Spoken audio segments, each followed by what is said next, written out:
Hi guys, welcome back to my channel. आज की class में हम स्टोरी टेलिंग सीखेंगे। किस टेक्निक का यूज़ करके हम बहुत ही कम शब्दों में प्रिसाइज तरीके से अपनी बात सामने वाले को कह दें और लिसनर को उसे सुनने में भी इंटरेस्ट आए। तो इस टेक्निक का नाम है S bar technique. Guys, SBAR strategy is a powerful communication framework that often used in healthcare and businesses, and it's also very helpful in email writing, storytelling, and any clear and structured communication. What does SBAR stands for? So SBAR का मतलब क्या होता है?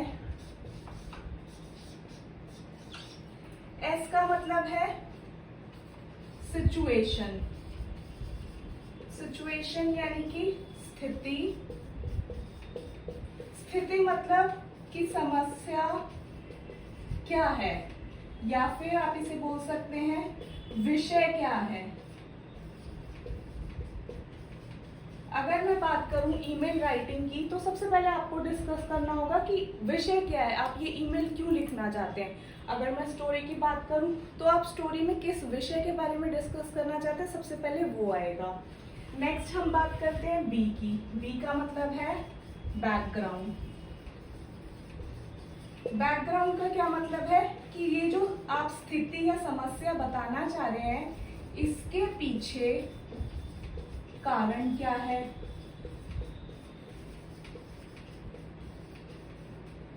Next comes ए।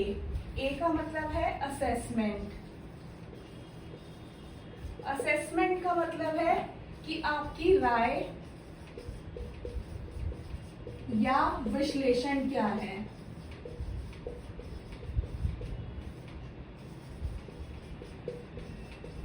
आपकी राय या विश्लेषण क्या है।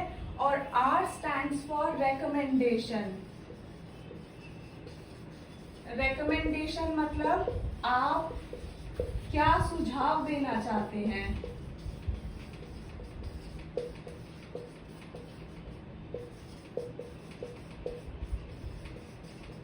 अगर आप लोगों ने मेरी लास्ट वीडियो नहीं देखी है जिसमें मैंने रेकमेंडेशन और सजेस्ट का यूज़ बताया है कि लोग रेकमेंडेशन और सजेस्ट का यूज़ करके क्या क्या गलतियां करते हैं, आपको किन गलतियों का ध्यान रखना है, इसके लिए आप मेरी लास्ट वीडियो देख सकते हैं। मैं डिस्क्रिप्शन बॉक्स में लिंक भी दे दूंगी, वहां से भी आप उसे देख सकते हैं कि हम वो गलतियां ना करें। और इसका यूज़ जो मैंने आपको लास्ट क्लास में सजेशन और रेकमेंडेशन का यूज़ दिखाया था, उसका हम यूज़ स्टोरी टेलिंग में कैसे करेंगे, ये आइए अब देखते हैं हाउ टू यूज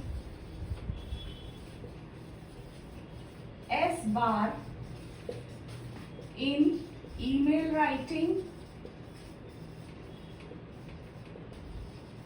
और स्टोरी टेलिंग। एस बार का यूज हम ईमेल राइटिंग और स्टोरी टेलिंग में कैसे करते हैं।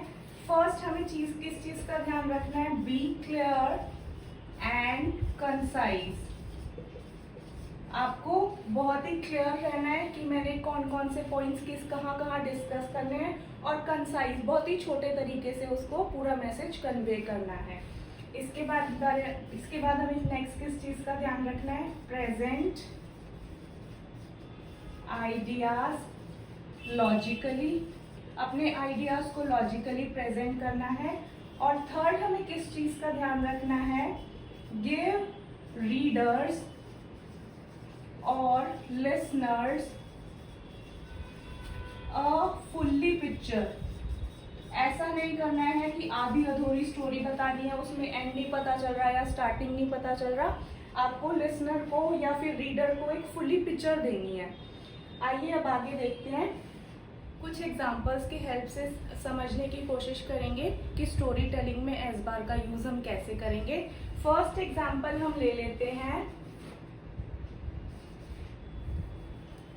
Email to a manager.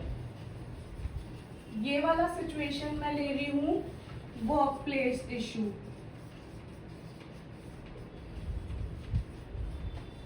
Office के अंदर कुछ प्रॉब्लम हुई है, कुछ गड़बड़ हुई है और उसके बारे में मुझे मैनेजर को ईमेल के थ्रू इन्फॉर्म करना है, तो मैं इस बार टेक्निक को यूज़ करके अपनी ईमेल को कैसे बेहतर बना सकती हूँ, ये हम इस एग्जाम्पल के माध्यम से सीखेंगे। तो सिचुएशन मैं कुछ ऐसी क्रिएट करना चाहूँगी कि कल रात को कुछ सिस्टम अपडेट हुए थे जिसकी वजह से कि सिस्टम ने ठीक से काम करना बंद कर दिया है और उसकी वजह से जो टीम के वर्कर्स हैं वो काम नहीं कर पा रहे हैं और मुझे ये पूरा सिनेरियो अपने मैनेजर को बताना है।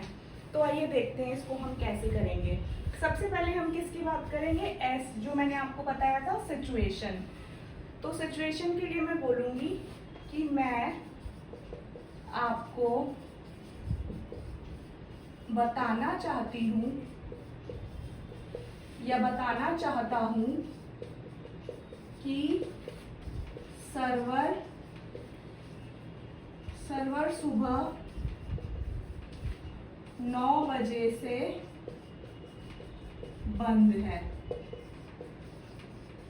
ये मेरी सिचुएशन है जिसकी वजह से मैं ये ईमेल लिखना चाह रही हूँ। तो मैंने फर्स्ट सेंटेंस बनाया, मैं आपको बताना चाहता हूँ कि सर्वर सुबह 9 बजे से बंद है। इसे हम इंग्लिश में लिखेंगे, I am writing to inform you that the server has been down since 9 AM।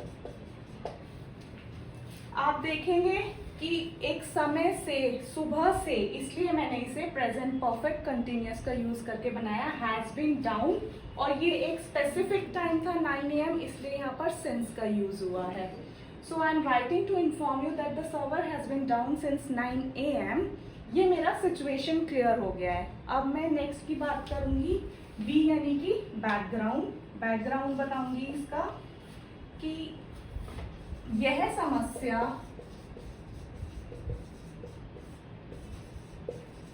कल रात किए गए system update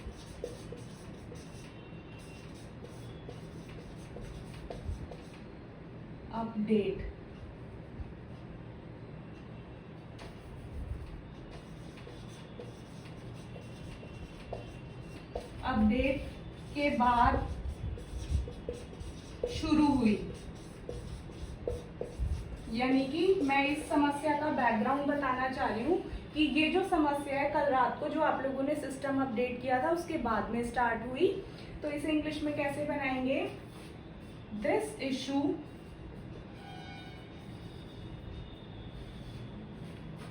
started after the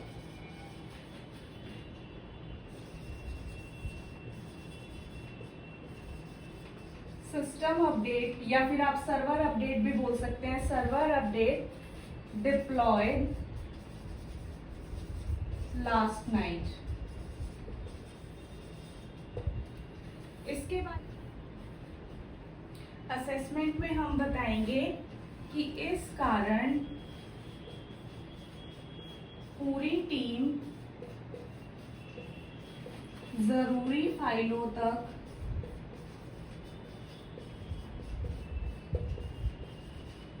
नहीं पहुंच पा रही है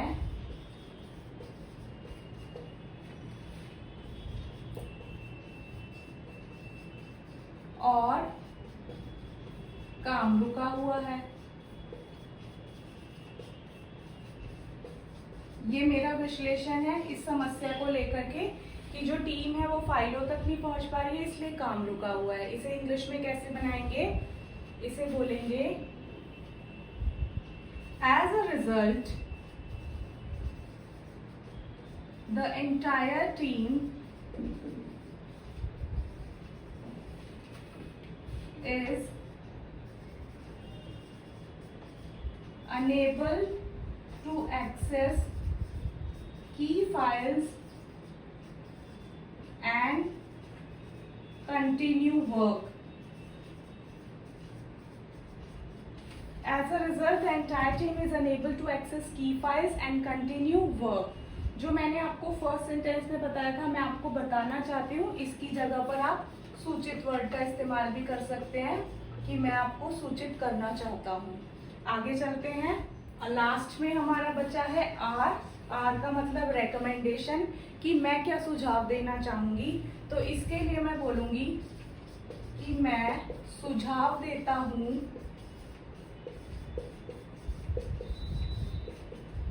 कि इसे तुरंत आईटी प्रमुख तक पहुंचाया जाए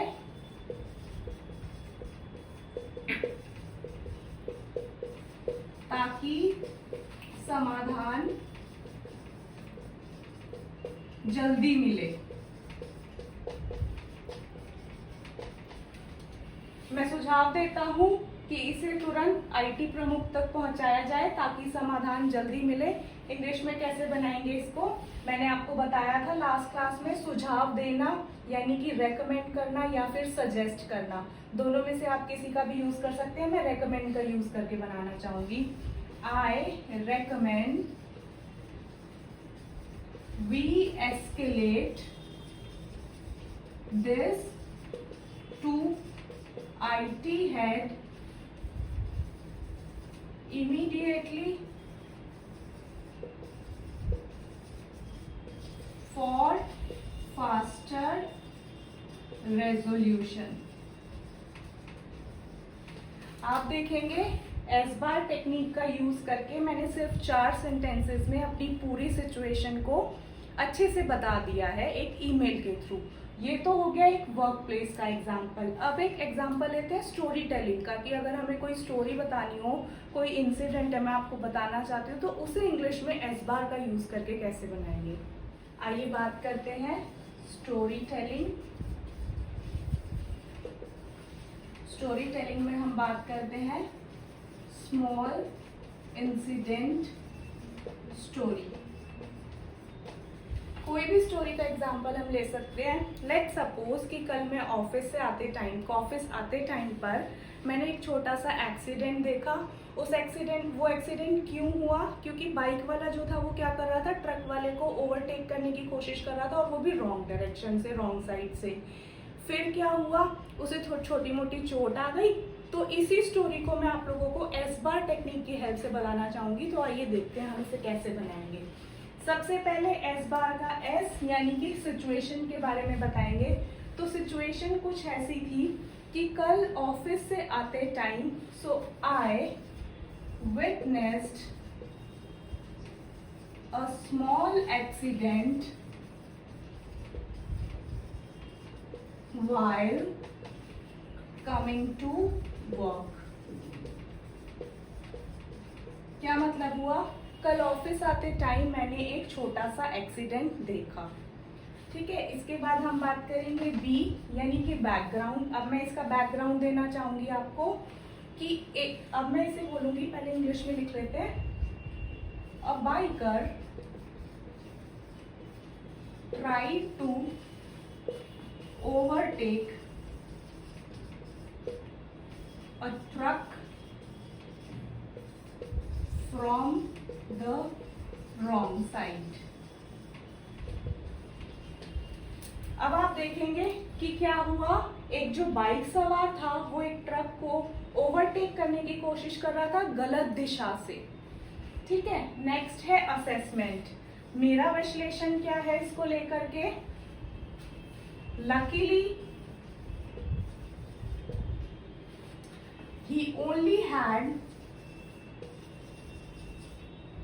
minor injuries because he was wearing a helmet। मैं कहना चाहती हूँ कि सौभाग्य से ना उसे छोटी मोटी ही चोट आई केवल, क्यों, क्योंकि उसने हेलमेट पहना हुआ था। और अब हम लास्ट में बात करेंगे आर यानी कि रेकमेंडेशन। तो मैं क्या कहूंगी कि I think traffic police should monitor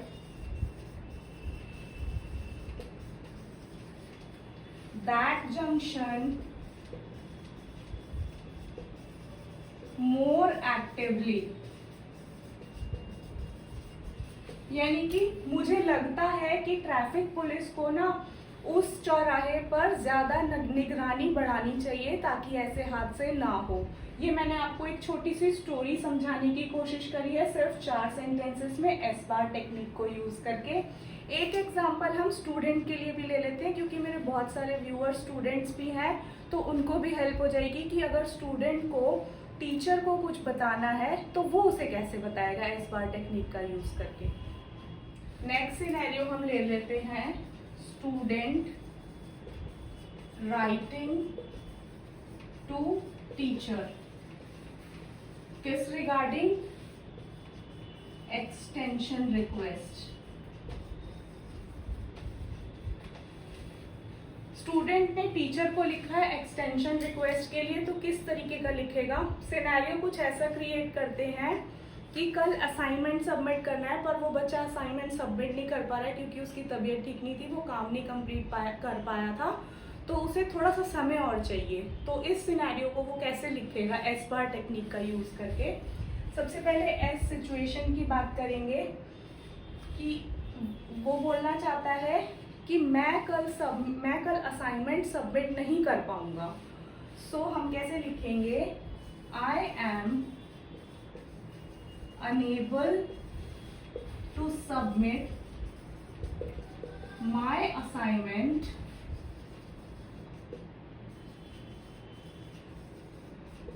bye the deadline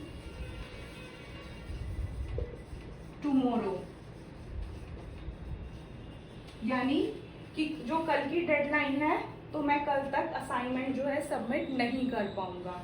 इसके बाद में हम बात करेंगे बी यानी कि बैकग्राउंड। बैकग्राउंड में आप क्या बोल सकते हैं? I have been sick for the past 3 days and couldn't complete the work। यानी स्टूडेंट बोलना चाहता है कि मैं पिछले 3 दिनों से बीमार था, इस वजह से मैं काम कंप्लीट नहीं कर सका या फिर पाया।